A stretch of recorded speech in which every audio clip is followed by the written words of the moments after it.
The poem, Cycles of Witness. Beneath skies shifting like a toad's mottled hide, temperatures swing, frosts grin, sun's pride. Within crafted havens we mimic warmth's embrace, ignored whispers to creatures of forgotten grace. As climates don their hues, infernos followed by dews, the chameleon world defies, renews. Who warns the depths beneath the sun's fierce dance? Who shields the wild's heart, gives each a chance? Clouds gather, storms prelude, a song stark. Our homes stand guard against the encroaching dark. In quests for comfort, technological strides, do we see the interconnected souls outside? The tortoise teaches grace, unhurried through time's flow. The bird endures seasons, a resilience we ought to know. Our grasp at knowledge with science as our oar, yet the mountain stands, timeless, urging us to explore. This narrative of life, complex and wild, calls for respect, protection, understanding reconciled. I want to say something, not to explain the poem, but to stay with it. I did not write those words to describe nature. Nature does not need interpretation. I wrote them because I became aware, for the first time, that I was not standing in front of the world, but inside it.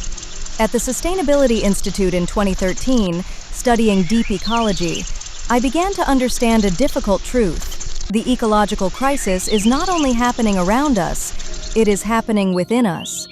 We speak easily about climate change, about sustainability, about solutions and targets, but deep ecology asks us to begin somewhere else. It asks us to begin with relationship with land, with animals, with time, with limits. The sky does not change as a threat. The seasons do not shift to punish us. Other beings adapt without complaint, without recognition, without the luxury of choice. And yet we continue to ask how much more we can take. We call it progress. We call it comfort. We call it necessity. But deep ecology names what is harder to face. Our sense of self has become too small. When we no longer experience forests, rivers, animals, and soil as part of who we are, we become isolated, anxious, restless, always needing more, because we no longer feel whole. This is not a failure of knowledge, it is a failure of attention. The earth is not broken. Our capacity to listen has been diminished. The beings I named in the poem are not metaphors or lessons. They are not here to teach us anything. They are living their own integrity. The tortoise does not rush because time is not something to conquer. The bird does not store more than it can carry. The mountain does not prove its strength through movement. They are not surviving. They are participating. And perhaps that is what we lost. Not balance, but belonging. We built walls to protect ourselves from discomfort, from cold, from heat, from uncertainty. And slowly, without meaning to, we also built distance, from responsibility, from restraint, from consequence. But the storms still come, the heat still rises, and the silence between us and the living world grows heavier.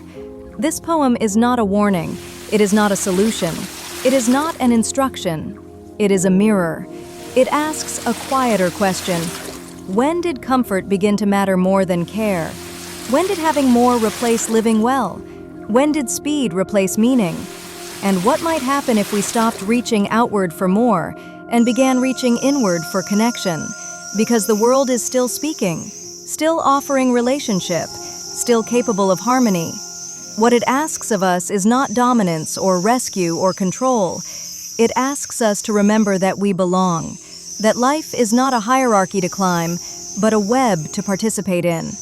And if we can learn to witness, with humility, with restraint, with reverence, we may discover that protection is not sacrifice, it is self-respect.